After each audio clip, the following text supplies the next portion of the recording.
dive. So we're going to get all up in your business. I'm here, Benj Miller, host of Sessions with System and Soul, along with my wonderful co-host, McKenzie Decker. She's getting her game face on. And we're talking about leading on level today. And so much of us find ourselves in some level of leadership, and we're not sure how we got here, and nobody told us what we're supposed to do, but we're in this place trying to figure it out. So today we might just get a little bit in our business, but also give us a framework for how to think about leading on level. So McKenzie, will you kick us off and take us into the levels? Yeah. I just have to say, this is one of my favorite things to talk about, probably because I resonate with it deeply. There's no days of the week or the weekend. You can't exclude weekends, because they're being an entrepreneur, leading a business, or working as a leader in a greater business. It's like it's a never ending tale of unexpected challenges and things that nobody teaches you, but you're there anyway. You're in charge. Like, on some level, you're in charge, whether it's a department, whether you're just in charge of yourself or you're in charge of a whole enterprise. It falls to you. And I can't even tell you, it's so funny to me how many times we're meeting with entrepreneurs who are very successful people. They've been doing it for a long time. And when they tell their story, they're like, I'm kind of an accidental entrepreneur, kind of like an accidental leader. Like, the more times I hear that, it still shocks me, because I'm like, wait, does anybody choose this? It just happens. And I think, so it happens, we end up in a place of leadership, we end up in a place of responsibility, and then there's an endless number of things that come your way that have to be solved, most especially dealing with people and leading the people around you. So what we're going to talk about today is this challenge that we all face. We're going to break it down, though, on a couple of levels. This has been researched. This is backed by science. This is backed by a lot of evidence that there's some very practical ways we can look at this and begin to move towards a better place of leadership and understanding how to do this well without feeling so, like, I don't know, stuck or unsure. Clueless. There you go. So I'll give the three levels, and then we can talk through them. So the first level of leadership it really starts with leading ourselves well. And this is the part that's like fully backed by science. So there's a study, I believe it was 20,000 CEOs is what it ended up being. Benj, don't correct me on this. But 20,000 CEOs looking at 360 assessments. So feedback on their leadership, and what people really what they discovered in that is that a leader's effectiveness is primarily, so out of 100%, this is 77% of a leader's effectiveness was based on their being inwardly sound and others focused. So inwardly sound has everything to do with like their interior posture. So their ability to have like a groundedness in who they are, and settledness in their identity. They have healthy habits. Like, there's several things that make this up. We could probably spend our whole time talking about it. Others focus is someone's ability to be genuinely, like, these attributes, I should say, these are not like put on. Like, I think we can all act inwardly sound. We can act others focused, but this is like, it has to be right. And so others focus is like this genuine, natural ability to be attentive, empathetic, like really feeling so settled within yourself that you can serve others in a really, really holistic way. So that is number one, baseline. Our next level is leading others, and that comes through relationship building and results. And we'll get into what that means. And then the third level is leading leaders, which goes from directing people and managing their behavior to influencing their development and really helping them lead themselves well. So we're going to talk through it. We've both had experience in this, but you've had more experience than me. So I want to hear from you first on, let's go back to level 1. And I want to hear from you just, I mean, you've had what, 25 years of leading people in a true business setting. I mean, we lead people outside of work as well, but I want you to respond in general to just like over the 25 years that you've been leading, where do you see this play out? Like, where do you see it validated? And like, what do you think the impact is for the person who doesn't have that kind of inwardly sound and others focused nature? Yeah. Once you see the world through this lens. So yeah, I've led for a long time, but it's probably 4 years or 5 years since I've had this, been exposed to this research and this idea. And once you start to see the world through this lens, it's really hard to not see it. Like to the point where I was in a session leading a team and I'm looking across the table. This was in the last few weeks. And I literally am like looking into the dude's soul going, I wonder what childhood trauma he has not dealt with. Like, because it all shows up, right? And I think sometimes it's easier to look at the opposite side. So what does it to look like to not be inwardly sound? But if you're there and it's about your ego, or you're protecting yourself, or you're promoting yourself, those are all things that I see, and I'm like, ooh, we got some inwardly sound work to do there. And I personally think it's really hard to show up genuinely others focused if we haven't done the inwardly sound stuff, because if our inward self is not sound, then we're continually fighting that battle. And that's like it's our instinct. That's our primal instinct, is to protect ourselves. And if we're doing that, it's us against the world.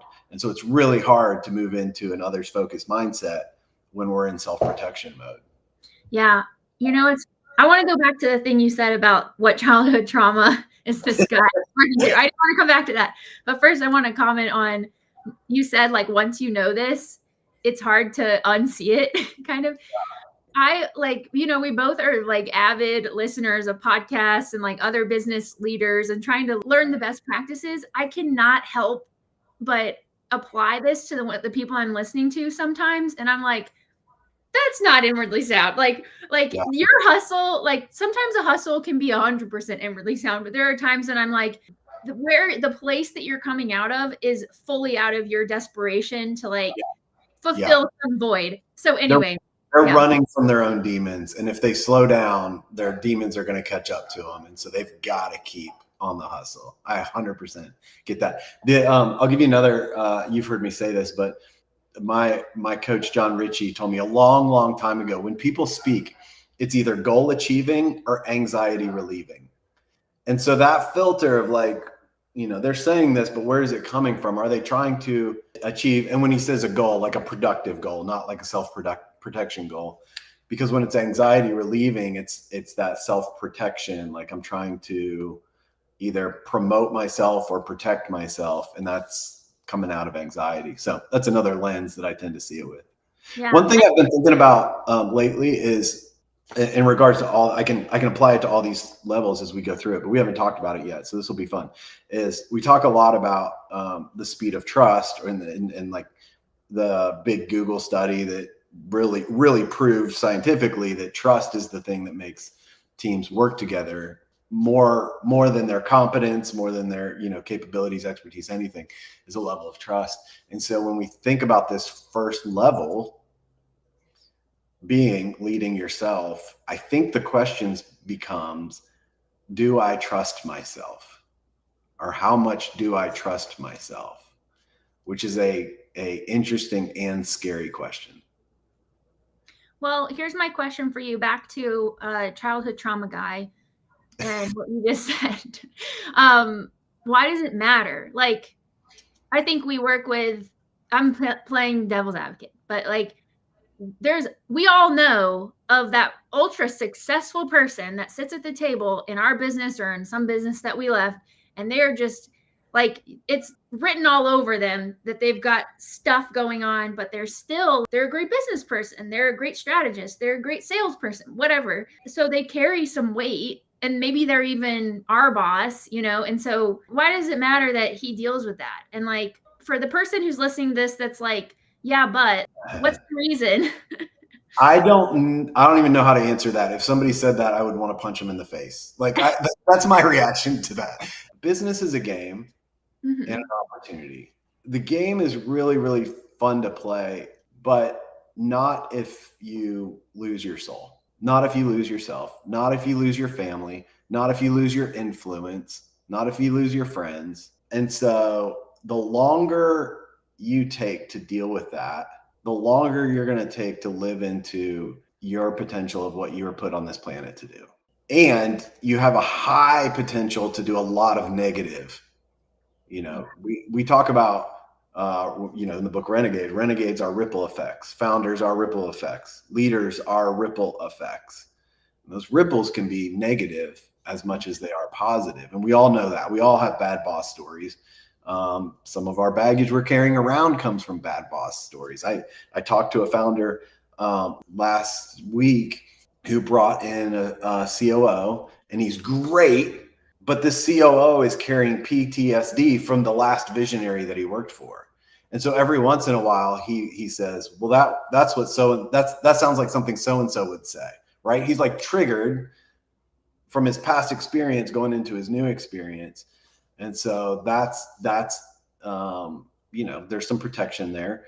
But the quicker he can understand that, well, the new person's not the old person, and the new situation isn't the old situation, and hopefully he's not the same person that he was, 2 years ago. All those things. It's just a sign that there's a growth opportunity there. Yeah, it's a growth opportunity for the person that sees it that way. Otherwise, it's a lid. So. Yep. 100%. So inwardly sound, others focused. If you want to learn more about that, I think we did an episode on that, maybe. Or 5 episodes on that. Yeah. Like a whole library of episodes. But anyway, we can also, there's a book about this that's awesome called The Only Leaders Worth Following. You should read that if this is something you want to explore. Oh, and we have an assessment that we built. Yeah. And by the way, we have a great assessment. You can take it for yourself, and like it will tell you your inwardly sound and others focusedness score. So you can get and it'll give you a growth plan. It'll help you understand like what that means for you, and like it's really, really comprehensive. Totally recommend checking that out. We'll put it in the show notes. And if you're really brave, there's a 360 version of it where you can get some people above you, beside you, below you, and around you to give you their feedback, and you see their scores. And I think that's where the magic happens. Challenge is out there. Go do it. All right. So first level is leading yourself. Next level is leading others. And this comes in 2 forms, relationship and results. So I came out of the Maxwell leadership sphere, and they call this permission and production and the 5 levels of leadership. Whatever words you want to use, this is all about your ability to connect with people, build trust with them, and then also be productive and generate results through that person. So these are the 2 kind of categories that we're looking at. What are your thoughts on this from your experience and just how you've seen this play out in the teams that we're working with? Well, the biggest struggle I see here is that most people are wired naturally for one or the other. Yeah. And fail to do both. And I think for most people, until they sit there and logically think about it, they don't understand that both of these actually amplify each other. This is kind of like the system in the soul, right? Like it's the relationship and the results. So some people are like, well, if I focus too much on this, then I can't do that. Or if I do this, then I can't do that. And the reality is, the better we do at both of these, they elevate the other one. And we need to build real relationships. And not everybody has to be our best friend and deepest confidant. But this goes, if we go back to the trust question, is do they trust me and do I trust them? And part of that trust is like the character part of the relationship. And part of it is the results that they are hired to do. Yeah. I've seen this play out. I'm trying to think of what you're talking about, like to the both sides of the coin. Like, how does this look when it's done well and not done well? I just finished a series of sessions with a team, a leadership team, 3 people. And there were so many times in watching them work together that I was just in awe of how well they communicated with one another. There was like there was complete reciprocity, and there was a complete respect for the ideas that someone was throwing out. And like we are talking about the direction of their business. We're talking about where they're going to put their time, effort, and energy over the next 3 years, the next 1 year. Like, these are big conversations that can carry a lot of emotion, and they did. But the way that they could, in the short time frame that we had to discuss these things, they were incredibly effective. And I think that's one of the things that is so key about having the relationship and the results, as you talk about it, amplifying. Yeah. Their ability to use their time well was because they had done the work of fully creating the trust in order to have those conversations in the way that they did. Yeah. I'm sure we've all been on the other side of that, where it's like, I've been in other rooms. I can think of one where every conversation becomes a contention. It's an attack. It's questioned. It's doubted. Yeah. And I mean, we've all been in that, and it's like, it's exhausting and it's ineffective. So anyway, I don't know if we have time for this, but I've got a really cool story related to this. One of the phrases that we use often is clarity guilt. Like, the reason most leaders don't hold other people accountable is because they feel guilty because they haven't created the level of clarity to be able to hold them responsible. So it's actually more about our ability to lead than their ability to perform. We haven't said, hey, I need 5 widgets every day, right? Like, that's the expectation. So my wife, I hope she doesn't mind me telling this story. She's an amazing coach. She coaches a high school volleyball program. She's, head coach for varsity. And she came home really, really depleted one night last week. She just, like, those days where leaders are like, I can't do this anymore. Like, I'm pulling all the weight, carrying all the load. It's not worth it. I'm giving up too much, all the things. And just talking through it together, we realized that the weight she was carrying was because she was not saying the things she needed to say to specific players and specific groups and people on the team.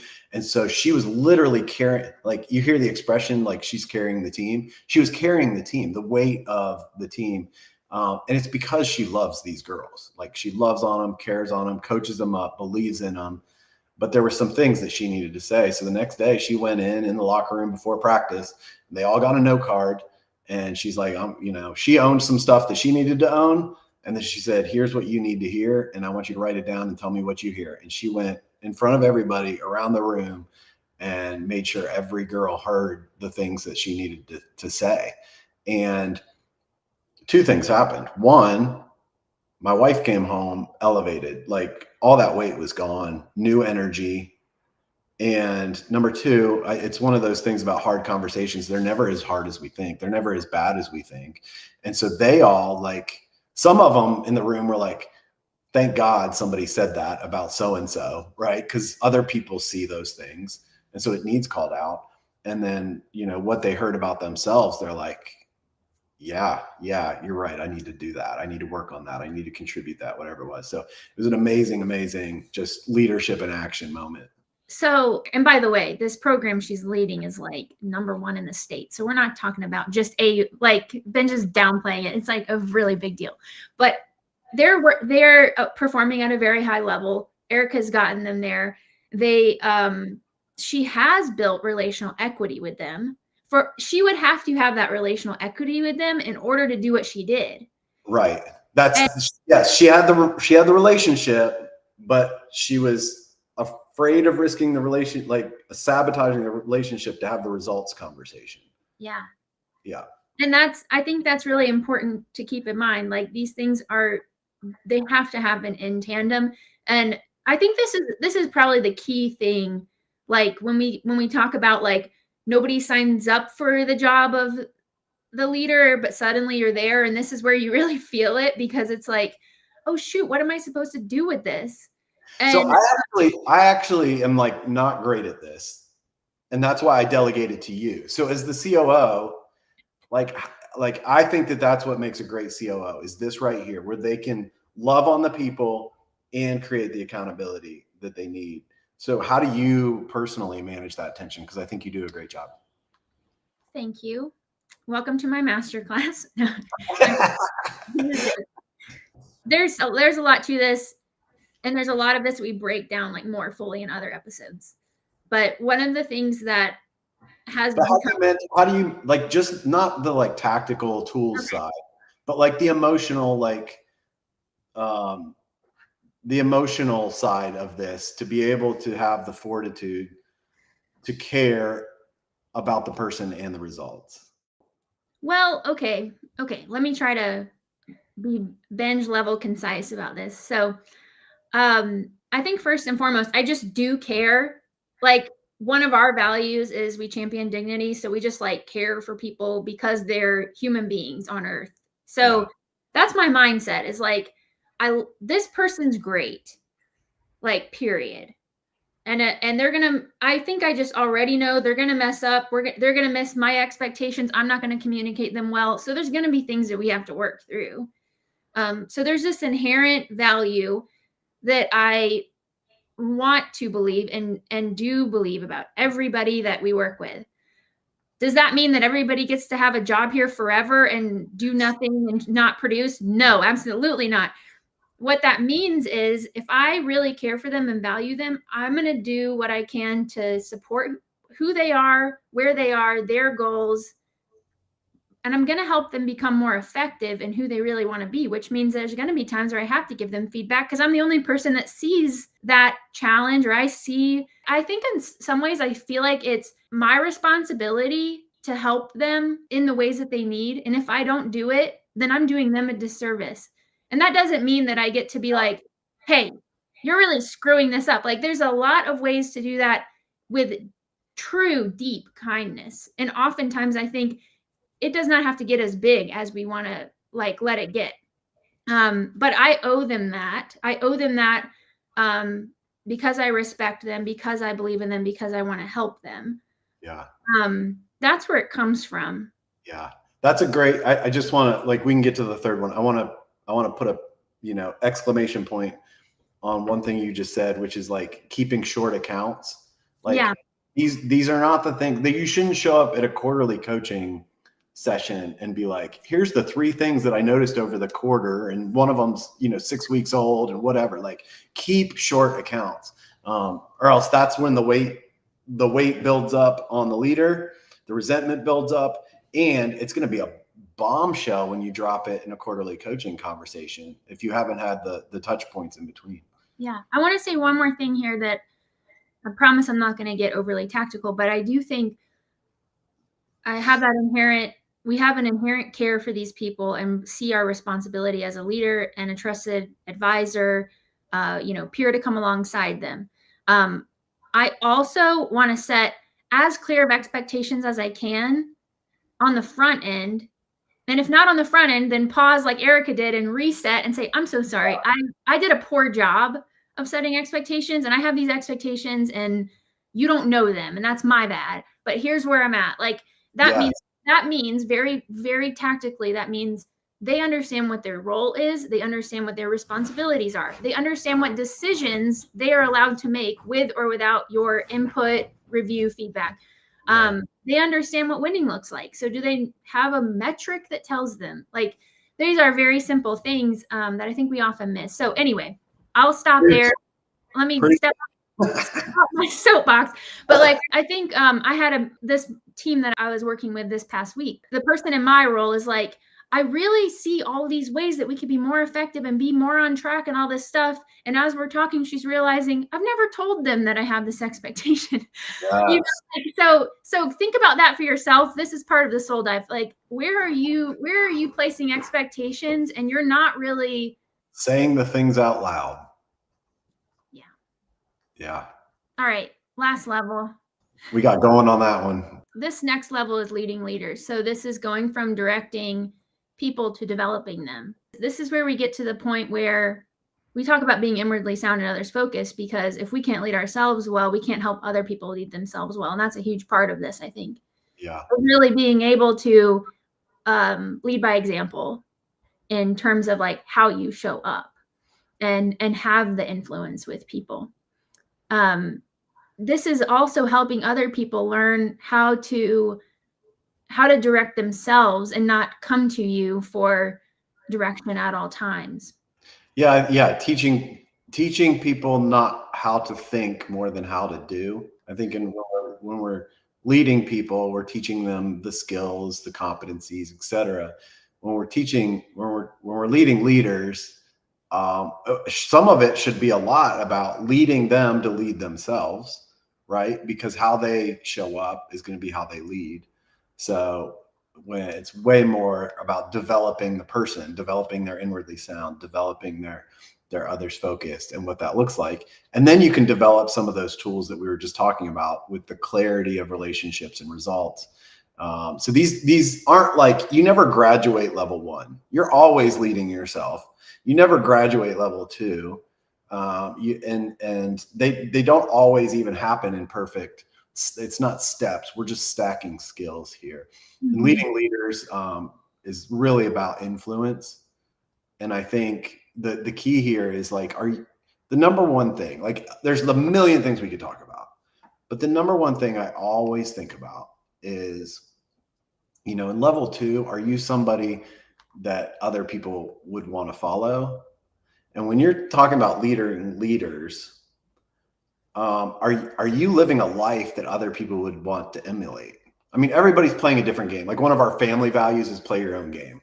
I don't want anybody to ever look at me and be like, I want Benj's life. Like that would be bad, because I'm weird and I do things weird, and you're weird and you do things weird. So our weirds aren't the same. So pick your own weird. But it's like, is there a level of respect that they are who they say they are? They're doing well in all aspects of life. There's a character thing to leading others that doesn't show up as much in leading leaders. It doesn't show up as much in leading people. So it's really about, it's about influence. And to have influence, it has to come from a place of like, man, there's a lot of aspects about that person that I really admire and need to, and want to grow toward. I can learn a lot from that person. So again, we talk about leading leaders. It's not about the skills that we develop to do that. It's really about, how inwardly sound and others focused do we show up. And when you show up others focused, then you're almost going to naturally lead others and lead leaders. Yeah. You agree or disagree? I fully agree. I was going to add another point to this for the people who like concrete ways to do some of this. So we know, I think if you didn't hear what Benj said, we've said it 14 times on this now. It's all about leading yourself as the foundation. Some practical ways though, if you think about inside of your organization, I've got 5 leaders that I lead, and each of those leaders has 5 or 10 people they lead. If you're at that level, this is where this really is really, really, really important, because you're never going to be able to, you can't have a 3-hour all staff meeting every week to make sure everybody makes decisions how you would want them to, or how you, in the way that moves you towards the vision that moves them towards the vision that you have for the organization. So this is where this really comes into play. They're going to follow how you lead yourself. So they're going to see how you do leadership, and they're going to emulate that. But your job is also at that point to make sure that those people have the knowledge they need, and they have the parameters they need to understand how you want this business to unfold. So that means, like, do they really understand the vision and where you're trying to go? And have you been consistent with how you've described that, how you plan on getting there? Like, do they understand the strategy? Do they understand, like, these are the channels we're going to pursue? This is the type of client we want to work with. Like, Yeah. like these are, again, like very basic things, but if we don't